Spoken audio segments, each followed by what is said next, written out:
We are constantly hearing all day, every day about new companies adopting AI, companies going AI first, layoffs attached to it all, and everything in between.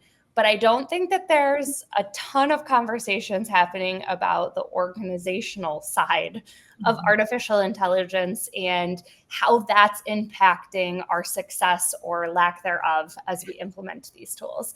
So today, in this episode of Leading Change, Brandy and I are going to dive into this more organizational side of change and relate some of what we're hearing from stats and what's happening out in the world from a current events perspective back to the world of digital transformation, change management, leadership, and emerging technologies.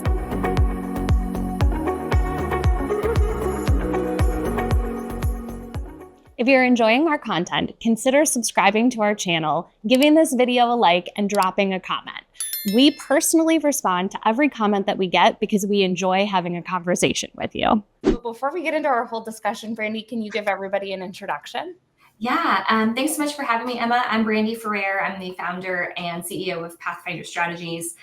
We primarily work with leaders in the development space, especially leaders that are dealing with some change in some capacity.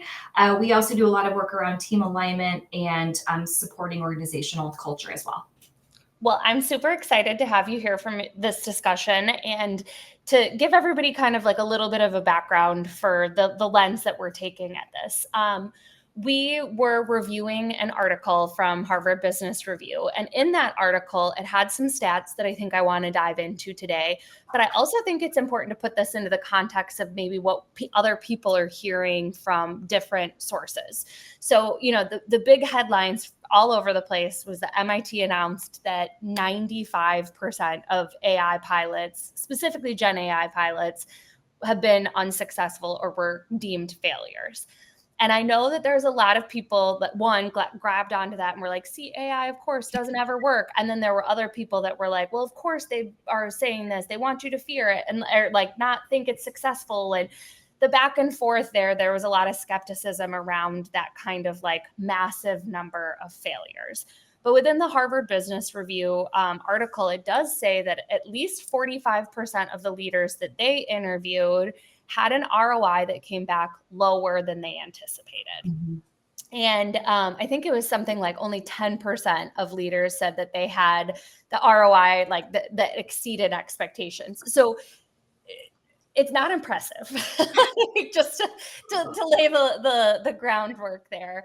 And one of the things that it brought up is that most often these failures aren't necessarily associated with the technology, but rather organizational components. Does that match up with what you're seeing in the market and the conversations that you're having with leaders? Oh my gosh, yes. So I will give you a super easy example of what this looks like. I just had this conversation like last week. So it's working with a director and a manager. And the director called me and he said, I'm really struggling with this manager and how he communicates. And I'm encouraging him to use AI as a tool to like help him write reports and this kind of stuff. I'm like, okay, cool.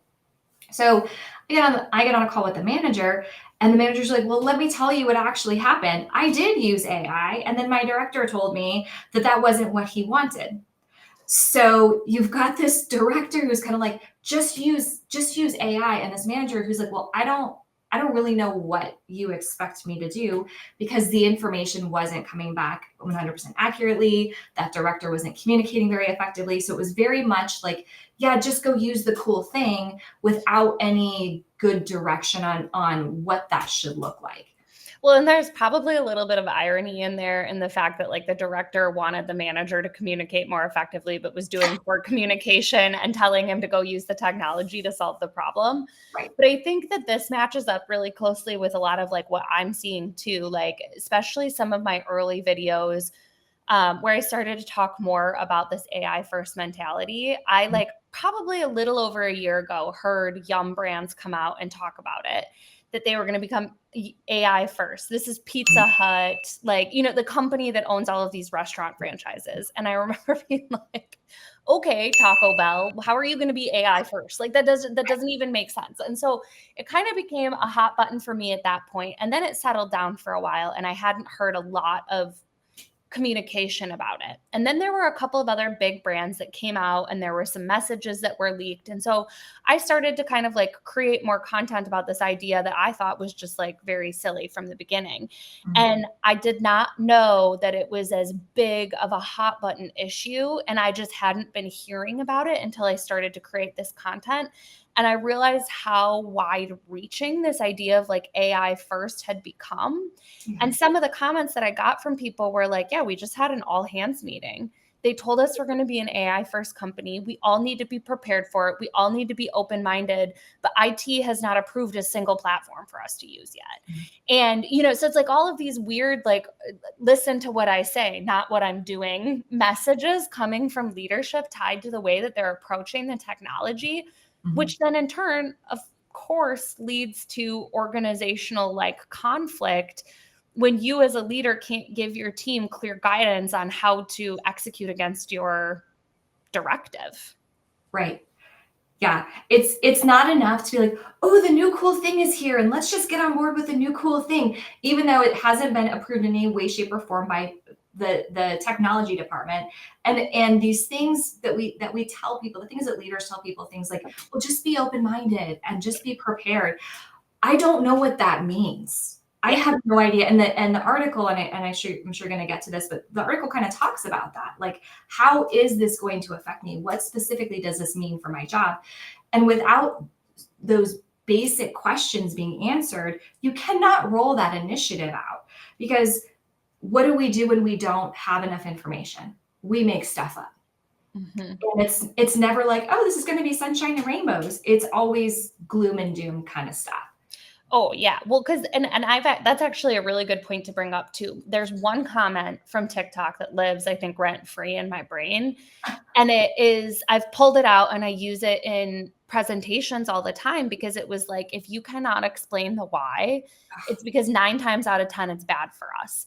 That's Yes. the way the human brain works. If you're not going to provide me a reason why and something that I can like use to either make a decision one way or the other about if I support this initiative or not, or if it's worth my effort or not, I'm going to assume you're not giving me that information because it's not good for me. It's not worth my effort and I need to do everything I can to resist it. Yep. And that, you know, that's not just AI, right? That's anything in between AI to like, I think even I've heard of people crying when Microsoft Word was implemented. You know, like we've been dealing with these issues for a very long time. And so that's why it's always so frustrating to me in this current moment with AI, because people are acting like this technology, because it is more powerful, there Yeah. is more potential with it, that suddenly all of these lessons that we've learned over 25 years of implementing technology just like disappear. Mhm. And then when you ask them, you're like, well, like, why wouldn't you want to be intentional and be solving a real problem? Why wouldn't you want to include your team? They're like, it's different. You just don't understand. In other words, don't ask. Yeah, I can't tell you why, so just believe me. Or there's also then, like, the argument of, like, you're not smart enough to understand the potential that's here. It's like, no, like, I do understand the technology, and that's why I have the questions that I I have. I think you should do a show, Emma, on AI snobbery. Oh, yeah, and I mean, there's many levels that we could go into there, right? And, like, and actually, I think that this is a nice segue for us to talk about some of the other components that were included in this article, because this ties closely to how do you get people to support something? How do you get people to want to be a part of it? Typically, it's education. Mhm. Typically, it's training and it's bringing people in and giving them a deeper understanding of the technology. Yeah. And what I'm hearing anecdotally from a lot of people when they're telling me about these technology implementations involving AI is they'll do things like push back to their leadership to say, help me understand why. And they'll say, if we think that way, we'll be out of business, because they don't fully understand the why behind it yet either. Mhm. And instead of saying, we're trying to figure it out. We're trying to figure out where we can find the potential. Let's all learn about it together. Yes. Here's some training. Here's a digital leadership or literacy training for you. Here's some stuff that we're going to invest in to like help you help us on this journey of figuring out why and where and how it's going to make an impact. Mhm. And in the article, in Slack's workforce report, 61% of people reported getting less than 5 hours of training on AI, and another 30% said that they have received nothing. Mhm. Out of 17,000 employees that were interviewed in this study, 91% of them had received less than 5 hours of training. Yeah. Yeah. But just go do the thing, right? Just go use it. Yeah. Like I think it's such a missed opportunity, not only the training part of it. So it's also a missed opportunity when not asking people like, let's learn together. And we want to hear from you. How do you see this helping you? How do you see this advancing creativity or innovation or making you more efficient or more effective? That's a huge part of the conversation. So it feels like, from an employee standpoint, and I'll go back to that manager director example that I gave earlier. So here's a manager who has had zero exposure to AI, so he fits in perfectly with these statistics, who's being asked to use it without any like expectation, with again no training. And it's like, well, I don't want to use this thing, and I'm being asked to rely on it more without really understanding even what that is or how to do it. So yeah, I'm going to shy away from that. Whereas that director could have used that as an opportunity to be like, hey, you know what? Try this out. Here's an example of how you can use it. Let's play with it. So we're not doing that. We're just sort of like, here's the thing, get on board. We're imposing this on people, and it doesn't feel very good. Well, and there's also then this interesting aspect, and one of the things that the article brought up as well is like this idea of like there's not only the training of the employees on how to use the technology, how it works, where to bring it in, use cases. Like that's one part of this, which obviously would make you more successful. The more people you have on your team that know how to use the hammer, the quicker the house is going to go up, right? And so there's that piece, but there's also this other side of training, which is training the AI models. Yeah. And the fear associated with training the AI models. And there are tons of people that feel, and I would say based off of headlines and the expectations that have been laid out by the companies that are selling all of these AI solutions, that everybody's job is going to be replaced, they're understandably concerned that if they spend time working with these AI models, so maybe there's not massive amounts of training, but it's like you use this now and you have to correct it if it's wrong, and you are training the model. So we're not going to give you any understanding of how the technology fits into our larger scale of things, but we want you to help us train this model. People feel like they're training their replacement, that once it gets good, they're going to be gone. And there's this like big question of like, do we trust you with the work and the training that we're putting into these models? And without that training of the people to understand the technology and how it works and where its limits are, you automatically create this distrust of the system as they're supposed to be training the model itself. Yeah. So many things. So yeah, of course. I mean, I don't know if you've ever been in a situation where someone, like a person, has come in to replace you because your manager wants you out or they want you in a different department. Everybody knows it, and it feels like nobody wants to be a part of that. So absolutely, that's part of the issue. And I think what that points to from an organizational perspective, the bigger picture, is a psychological safety thing. So why is that? And maybe it even goes back to our initial conversation around, there's not a conversation about what we're supposed to be doing this or why we need it or why it's important. And there's not the psychological safety of leadership saying, hey, look, we're not trying to get rid of you. We're trying to be more efficient, or we're trying to be more innovative, or we're trying to improve our customer experience. Those conversations aren't being had. And so, of course, the natural response is fear and trepidation. I think this article even talks about, people are sometimes they're using it, but they're not telling anyone that they're using it, right?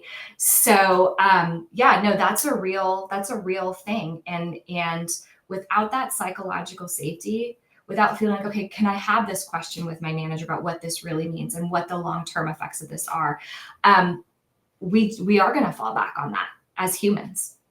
Well, and there's a couple of things that you just pointed out there. One is there the trust within the organization to have the conversations that are needed surrounding the technology? Mm-hmm. And then there's like, and I cannot let my opportunity to talk shit about the idea of AI first go by. Then there's this other side of like, there aren't a lot of companies that are actually using it to improve a customer experience. Yeah. There are not a lot of companies that are using it to save their team time on manual aspects of their job or allow them to like elevate to this like higher self that we've been talking about with technology for all this time. Mm-hmm. They're focused on how do we offload certain parts of your activity so we can get rid of some of the people on your department and make you do the harder, more complex, more emotionally draining work. And the way that we're using the tool is really short-sighted when we think of it as the technology first.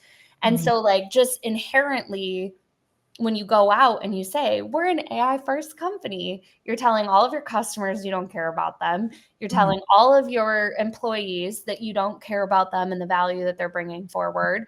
And you are immediately like eliminating any of that like little bit of trust that was there has suddenly crumbled down below you and everybody is in the big black deep crazy hole. Yeah.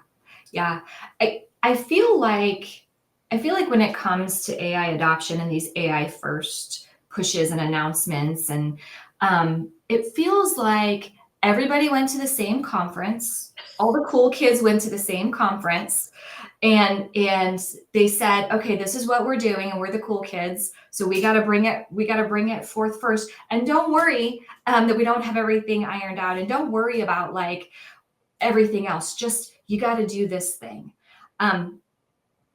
Zooming out a million feet, that's exactly what it feels like to me. Mm-hmm. And it's something that is talked about. So I am in a lot of like HR circles, and it's something that gets talked about a lot in that space on both sides. Like, oh, this is such a benefit, and here's why, and here's how it can help us in the hiring process, and all of this. And then there's also the dark side, right? Like, well, we adopted AI, but nobody really knows what we're doing or why we're doing it, and everybody's scared. And so we're actually seeing production slow down. We're seeing people drag their feet. We're seeing a lot more like information hoarding, or people not wanting to admit that they're using AI, even if it's just for something as simple as writing an email, right? Yeah. Well, and I look at my own experience as a customer interacting with brands and the way that they use AI. So, like, one of the biggest pieces that everybody talks about how big of an impact AI is going to have with customer service. And specifically looking at like companies like Salesforce, where they have agent force, and it's supposed to be this thing to help with customer service management. And it's got all of your customer data. So it's so good at answering all of these questions. And it's not to say that these two brands that I can think of, I have reached out to 3 brands in the last probably 2 weeks online. Yeah. I don't call anymore because I know that I'll be on hold for 6.5 years. Yeah. And then when I do go onto their website to interact with their chatbot, it's all AI, which is fine if I'm asking for a link to a page. But when I've got a real customer service issue, I immediately type what my issue is and then write, I want to talk to a person. Yeah. And when I'm writing, I want to talk to a person, it's great for me to be able to chat back and forth with a person. But because all of these systems are now driven by chatbots, which, there's probably people in the comments thinking like, that's not even true AI. But anyhow, I'm talking to this chatbot. There was one company who they disconnected with me 4 different times while I was waiting for a person because it timed out because I hadn't said anything while I was pending waiting on a person. And then Like another brand, it was like I had to say I want to talk to a person 3 times before it finally like registered what I was saying, and it Mhm. kept sending me the same question over and Mhm. over and over again, and I gave it the answer to the question and then said I want to talk to a person. Now I'm waiting for an email, and chances are when I get that email, I'm likely going to cancel my subscription with this company once I'm talking to a real person because this experience has been so rough. I Yeah. can think of one out of those 3 where the chatbot was able to respond to me in the way that I was hoping for it to. But Mhm. it was clear that there's been enough people that have been in my situation where it's been trained on exactly how to respond. And it's Mhm. because it's a reoccurring issue with this Yeah. company.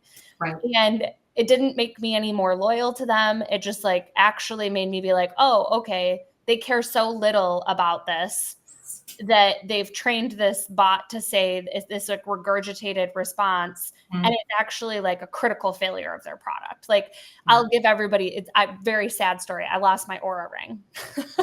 Oh, no. I was supposed to have like it's supposed to have like a basically like a find my phone functionality. It was synced. I can see my data the day that I lost it. It just Mhm. can't tell me where it lost itself. I went back to the 2 places that I was, tried tracking it, tried reconnecting, couldn't do anything. It's an expensive purchase. Well, apparently I'm not the only one that their critical functionality has failed for. So they had a chatbot response to be able to tell me, like, sorry, we understand how frustrating that can be. We'll give you a discount, which was great of them. I appreciate that, but it still doesn't replace the fact that I bought a really expensive piece of technology that failed on a pretty critical component of what the software platform is supposed to be able to do, and they Yeah. just said pay us another $300. Like I'm going to do that. So Yeah. like and at least if I were talking to a person and maybe they sounded genuinely sad for me, Mhm. maybe I would consider it differently, but like it is such an impersonal experience interacting with all of that. And all of these brands are tech forward. All of these brands, like I'm an early adopter. I deal with this stuff. Like I'm cool with it. But it's taken away from my experience of interacting with all of these brands. But they think they've unlocked something brilliant. They Mhm. think they've really got it now, you know? And then I think about like, okay, if I were a customer, Mhm. let's Mhm. say on the software side, and I Mhm. was talking to Salesforce, and my company had just spent $3 million implementing Salesforce. And I had that experience when I had a ticket, especially a mission critical ticket that was taking Yeah. down our business. Yeah. Think of the ripples and the ramifications of like that kind of thing, not on the direct to consumer side. Yeah. And I just like, I look at this and I'm like, these thought processes are so short sighted Yeah. that Mhm. these companies are not thinking about the longevity of being able to use these tools. They're thinking about how it can impact their immediate value to shareholders or their immediate whatever, as opposed to, hey, do we want to be around in 10 years? Right. Do we want to keep making the money that we are? Mhm. And like, or do we want to be one of the cool kids who does the thing where we implement the technology for the sake of it? Meanwhile, they are out there. There are companies that are Mhm. silently thinking through intentionally using the technology, and they're Mhm. training their team, and their team is surfacing the right opportunities for them to use AI. And they're thinking about how do we build value Yeah. rather than reduce cost. And Yeah. those companies that are doing that right now are going to be the ones that everybody references, like, we want to be the Amazon and the Uber. Well, guess what? Amazon and Uber didn't come out saying we're AI first companies. Right. They Yeah. said we found a problem to solve and we're using technology to do it. And they added value to the experience. And Yeah. we've all forgotten about that. Right. Right.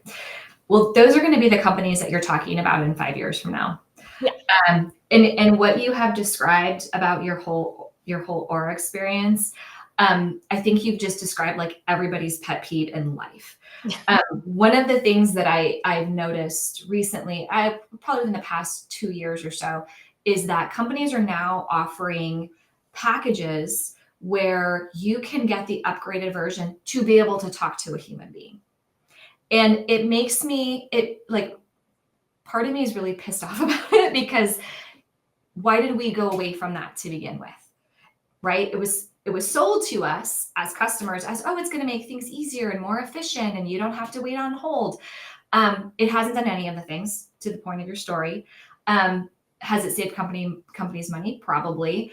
But now I'm getting the upgraded package with every piece of software that I get, so that I have the privilege of being able to talk to a human that actually gives a shit about what my issue is and can actually help me resolve it in a satisfactory way.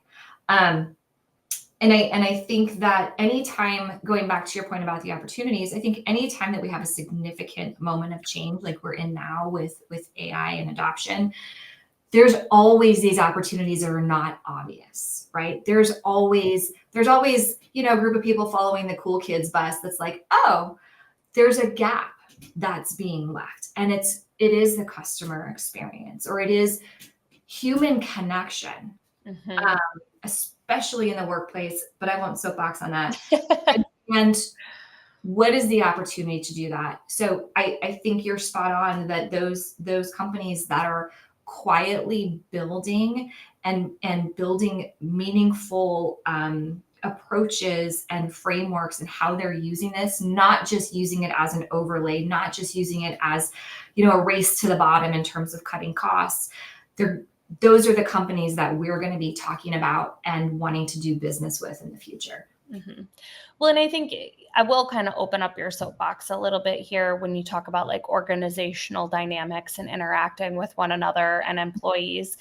There was a video that went viral, and it was Netflix CMO.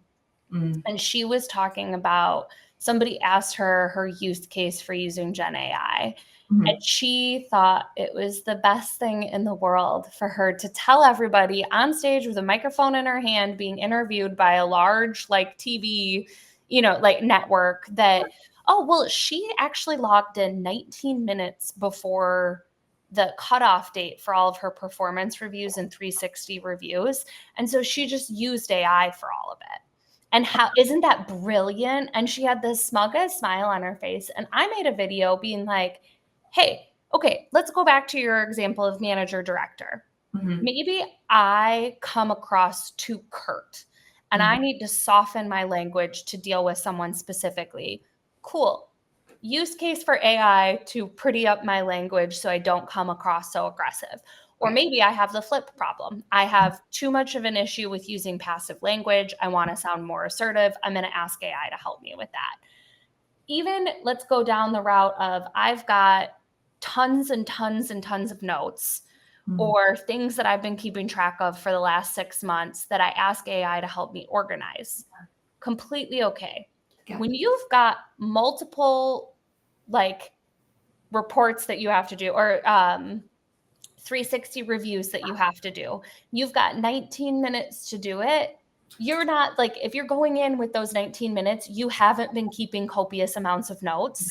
You're writing 3 sentences, asking it to expand on it, editing it, and inputting it. And that is like, that erodes the trust as like, I mean, and the amount of people that now I've seen these like circular discussions talking about like, I used AI to write my performance review. My manager used AI to write my performance review. And now we're both just like looking at what AI slop came out of it and like pretending like we wrote it and trying to have a conversation instead of actually having like the true human discussion that's meant to be happening there. Mm-hmm. And in my mind, the flex for that CMO at Netflix would not be shit on my people with really bad AI. It should be, I've found ways to become effective in other parts of my life that opened up more time for me to be able to sit down one-on-one and have a real discussion with these people.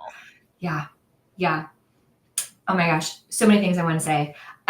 First of all, I am in total agreement with you about how that will be perceived by whoever answers to that CMO. I can give you 19 minutes once a year. I'm so great. Look at me using this tool.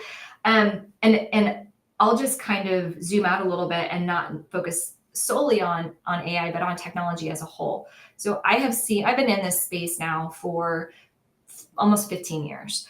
And I have seen this slow, not even slow, I've seen this chipping away of these really important, meaningful conversations with people hiding behind technology. I was at a conference a few years ago, and it was someone selling software, and it was supposed to be super helpful in performance management and goal mapping and all of these really great things. And all it was a platform for the manager to dump stuff in and the employee to dump stuff in. At no point did it require them having a conversation. So I'm like, okay, we're not solving any problems.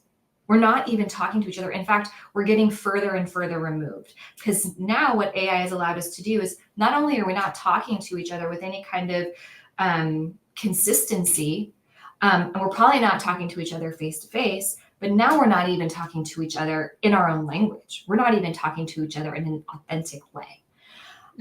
So good luck, right? Like good luck making any kind of performance improvements, any kind of behavioral changes, even affirming the good stuff, right? Because we're just not talking to each other. Well, and I think that's from when I started in technology, the appeal of starting to be a tech sales rep was the idea that we needed to simplify the work that we do so that we have more time for the stuff that matters. That's been the promise for well over a decade. And what I have seen in the last 10 years that I've been in it, and probably preceding me a little bit too, truthfully, I think the first phase of transformation before I got involved was a lot of just digitizing paper. Yeah. And so that just like got rid of lots of filing cabinets and made it so that we could like do our work physically easier versus like having to move around as much or like have in office mail departments. Yeah. But like when we look at what's happened with technology from that point a decade ago when I got involved in it, we've made things more complex in the pursuit of more data, more KPIs, more this, more that, more on our reporting dashboards, more for us to dig into. And every step of that way, we've taken away from like the true human interactions that are supposed to be happening at the base of everything. Yeah. And, Brandy, I know you and I have talked about this now a couple of times, but I feel like every one of those steps where we brought in more complexity and we made people's jobs busier and do more things to make every decision, we packed people's days full of things. We've packed managers' days full of reading reports and all of the rest of it. And we've like taken away from that human exchange. Now we're going to that next step, but we keep forgetting that it doesn't matter whether we live in a digital world or not. Trust is like that currency that the whole world operates on. And just because we don't have those human interactions the way that we used to doesn't mean that there isn't trust dictating the decisions and the way that people interact in the world. And so we have to build that trust differently. But the way that we've been going about things has made it literally like just drop down to like less than 20% of people trust their leadership right now. Mm-hmm. I thought it was bad in 2024 when it was 23%. And I looked it up last week and it's a 20% as of 2025, according to Gallup. Mm-hmm. And like, if they don't trust you and they think the only reason you're bringing in technology is to eventually replace them, which again, a bunch of these leaders and a bunch of these companies are giving them no reason to believe anything else, then why do they want to help you make it successful? Yeah, 100%. Yeah. There is another really interesting article by Harvard Business Review. I'll have to find it and send it to you, but it was about leaders using AI as a time-saving measurement, right? So getting to your point of technology is supposed to simplify things so we have time to work on things that are more important or more value. Mm-hmm. So the statistic was these leaders cited they were saving about 30% of time. So they had like X number of extra hours in their week. And when asked what they were doing with this, none of them could cite anything of value. So I'm like, okay, well, are you just on TikTok for an extra hour? Like, so to your point, right? we're not doing anything of value with that extra time. And what has happened is we have bogged down managers, especially. I think they get the short end of the stick through all of this stuff. So we've bogged them down. We've bogged down frontline individuals with like more expectations, more stuff. You have all these tools. Your job should be so much easier. And the other thing that you said, and this actually makes me cringe, when I see data-driven anything. And like, it's the trend now. So if you go into LinkedIn, you see a lot of people who have that in their headline. I'm a data-driven, blah, blah, blah. And every time I see that, I think to myself, that is so fantastic. And that's only half the equation. Because it's the human stuff. It's the stuff that's not black and white and zeros and ones that actually brings that data to life and tells the story of that data. Otherwise, it's just something that we can manipulate to say and do what we want, hence the dashboards. So I couldn't Well, agree. you can hide things from the dashboards, or you can eliminate certain outliers, and you can, and that's, yeah, I think that is such a good point to bring up, is that, like, and I talk about this all the time with technology implementations. Technology is the easy part. Yeah. Like, yes, you can run into something being developed the wrong way. You can run into bugs that you have to fix. But at the end of the day, it's all fancy math. Like, and math is black and white. Mm-hmm. And like, that's why so many people go and gravitate to this side of things, because that's the easy part. That's the predictable part. That's the part where they're comfortable. Mm-hmm. And then all of this like fuzzy and spiky and kind of scary human stuff isn't predictable. Yeah. And depending on the day, you might get one version of somebody versus a different version of them because of whatever's going on in their personal life and all the rest of it. Yeah. But we seem to have like thought that technology was going to come in and like eliminate those things. And maybe that's, I mean, I guess if you look at the comments on any of my videos on AI, that's what people think the hope is that we get rid of the people. Yeah. But I truly don't, like, I genuinely don't believe when the dust settles, human productivity goes away.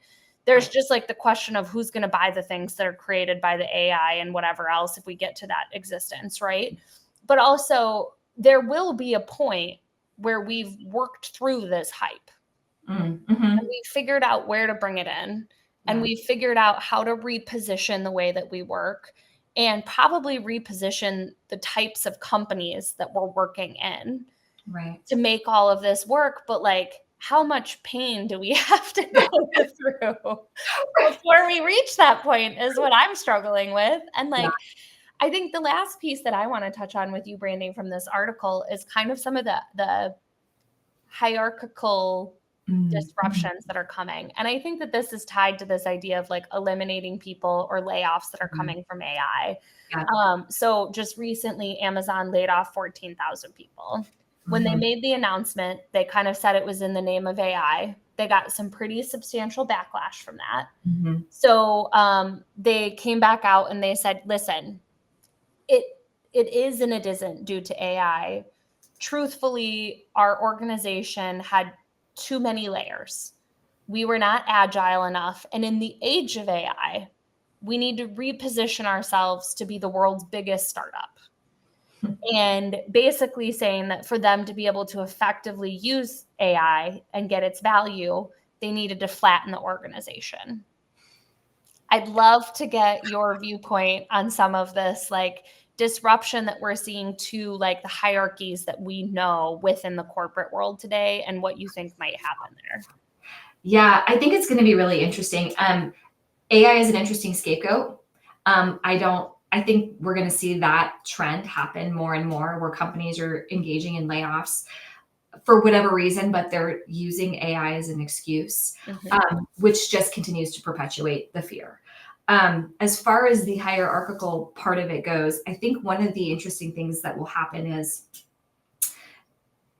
as there's a couple generations in the workplace now, right? So we've got a generation who, I'll use my daughter as an example. She's 19 and she is bought in, this is a big part of, how she's kind of grown up, at least through her high school years. So she's coming to the workplace with this ready-made skill set. and this comfort that exists already because she's familiar.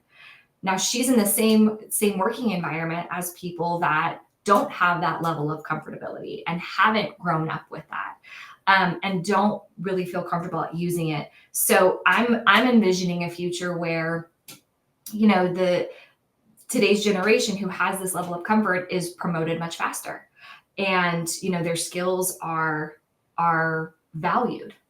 And there may be some significant cultural issues with that, right? For people that are more seasoned, who have been in the workplace but haven't been exposed, haven't had the training, going back to our initial conversation thread. And now there's this feeling of being threatened, and now these people are progressing faster. Mhm. What I'm hoping to see is like blue skies, rainbows, organizations that are using AI, first of all, do it in a way that's strategic and do it in a way that honors their employees.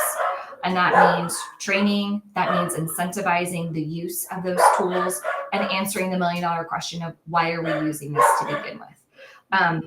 You know, Harvard Business Review had an interesting article about how managers, speaking of Amazon, like flattening the organization, how managers are actually, if using AI tools appropriately and meeting expectation, they're actually stepping into the roles and responsibilities of higher level leaders and being able to think more strategically faster. So it's kind of a mixed bag, right? Like I see some, there might be a little bit of gloom and doom, but I also see it as a really great opportunity. Again, it has to be integrated into the culture. Going all the way back to, why are we using this? What does it mean for you? How can this make your job easier? Let's get you some training. Let's see what you think. Let's incentivize this. And then let's go hog wild and build from that. Mm-hmm. And I think that's an interesting viewpoint, because I think there's a lot of people, just based off of, again, I always caveat with comments that have been made by people that are developing these tools and potentially going to make a lot of money off of them Right. saying that all entry-level work is going to go away. To your point, though, if entry-level workers have skill sets that seasoned workers don't, Mm-hmm. does that just mean entry-level looks different? Mm-hmm. Does that mean that training looks different to develop entry-level workers? Mm-hmm. Does that mean that like our education system changes and almost goes back to more of like a apprenticeship type scenario, where people are in school and learning the basics of an industry before they go into it, almost like a German system where they have like this much more like tactical view of work, where yes, you make some decisions earlier in life, but you get more exposure to the work that you're doing while you're in school, so you Mm-hmm. don't leave as this like little baby fawn that doesn't know where they're going. Yep. And so I think that there's some like really big questions associated with this. And to your point, I don't think it's doom and gloom. All entry level disappears and anybody under the age of 25 never has a job ever, Right. because that's just not realistic. But I think that there will be some very interesting dynamics that come out of this. I think one of the things too that I'm curious to see when it comes to like hierarchy and disruption, and the role that specifically these younger people who maybe aren't having the same ability to go out and get a job the same way that people 10 years ago did when they graduated. Um, does this open up a bunch of really small organizations that are powered via technology and stay small and stay agile? Yeah. And this is ultimately the slow decline of these massive companies that are just thinking of AI as only the way to reduce costs. Right. Are these little tiny companies that are being started by tech native people or entrepreneurs or somebody with deep experience who saw how it went wrong, got laid off, and starts a business. Yeah. And all of a sudden they can use the technology to scale and they don't need to build these big organizations. Does that be what ultimately like changes these hierarchies in the way that we think about business? Because I mean, like 65 years ago, there weren't giant companies that employed 17,000 people across the world, you know? And so is this like a move back to smaller organizations and locally run businesses and people Mhm. that are doing more through the use of technology?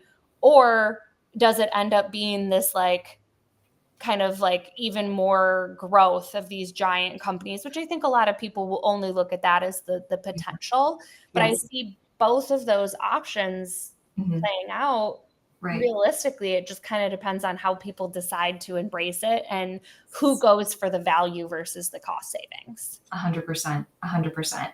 And the size of the companies, you're right. I mean, 20, 60 years ago, whatever, we did not have companies this size. But there's always been this philosophy in some way, shape, or form where it's a business model. It's the race to the bottom. If we Mm-hmm. just cut, then we're going to be able to accomplish things versus no, let's add the value. Mm-hmm. So I think there's always going to be that push and pull, but I am curious how things play out, and I'm curious. I kept thinking about like when are we going to when are we going to hit rock bottom? And maybe that's not the best way to say it, but when are we going to hit that breaking point of okay, like what are we doing here? And I think that honestly, I don't think we're that far off. yeah.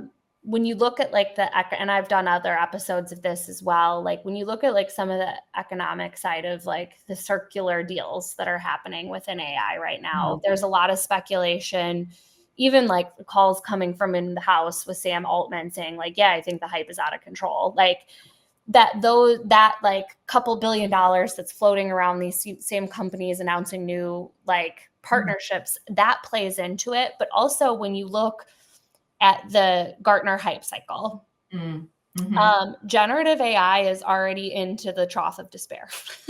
Like, and agentic AI right now is at the top of the hype cycle. And once that comes crashing down, Mm-hmm. that's where massive amounts of money are being pumped into agentic solutions right now. Mm-hmm. And I think when that comes down, and we're starting to see more and more companies coming out, like, you know, we're seeing the fall with like 95% Gen AI pilots fail. Yeah. That's the fall into the trough, Yeah. right? And we're probably 6 to 9 months out from some big announcements that make it clear that agentic AI was not at the point that anybody wanted it to be. That Mm-hmm. there was massive amounts of hype associated with what we were claiming AI was going to be able to do for everyone, right? Right. And, you know, everyone's saying a year from now, everyone's going to have their own AI assistant, maybe 5 years from now. Right. When you look at how technology actually plays out in a large scale organization. I mean, I remember walking into filing cabinet rooms 5 years ago and being like, I'm sorry, you still have all of this paper? Like, this still exists in the world? I thought this was extinct. I thought, you know, like, and seeing that firsthand, that was just like digitizing paper took Mm-hmm. us 15 years. We're Yep. not going to completely change the world in the time frame that somebody who wants you to believe in their vision is going to tell you. Of But it course. will I mean, we will get to the point where we are interacting with technology much more like through verbal interactions, and AI agents are doing the work in certain scenarios for us, but it's not going to be this time next year that every employee in every corporation has that type of access to Yeah. technology. Yeah. But I think a year from now, we will have some of those stories of, oh, agentic AI wasn't quite what we thought it was. And Right. now that we all have a reasonable expectation of what these tools are capable of, we start like the slow incline back up to the plateau of productivity. And Yes. we'll see that hit 5, 6 years from now. But in the meantime, there will also be 3 other types of technology that come out, and everybody says that that's the secret, and everyone's focus will go in that direction, and everyone will forget about this. Yes. Right. Let's have another call then.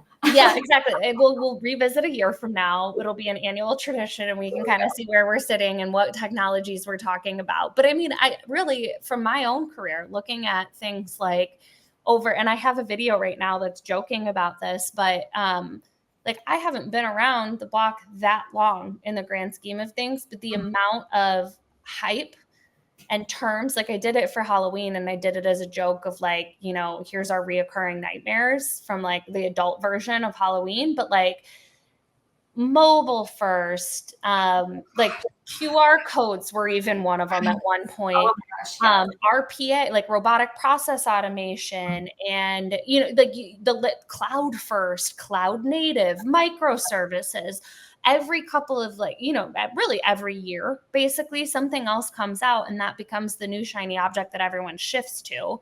Yeah. And then eventually they become like actual valuable tools, and then they're no longer excited to talk about, and that's when the rollouts actually start to happen. Yeah. When the work begins is when Right. no one's talking about it anymore. Yeah. But now we've gone on for a very long time, Brandy, and I want to thank you for joining me for the conversation. And for anybody that's not connected with Brandy, make sure you go find her on LinkedIn, get connected with her, and of course, ask either one of us if you've got any questions. But thank you for joining me, and hope to see you all back for another episode of Leading Change here in the near future. Awesome. Thanks, Emma. This was great. Thanks for joining us for this episode of Leading Change. If you like what you saw, be sure to come back on a weekly basis and subscribe for more expert interviews focused on digital transformation, change management, and emerging technologies.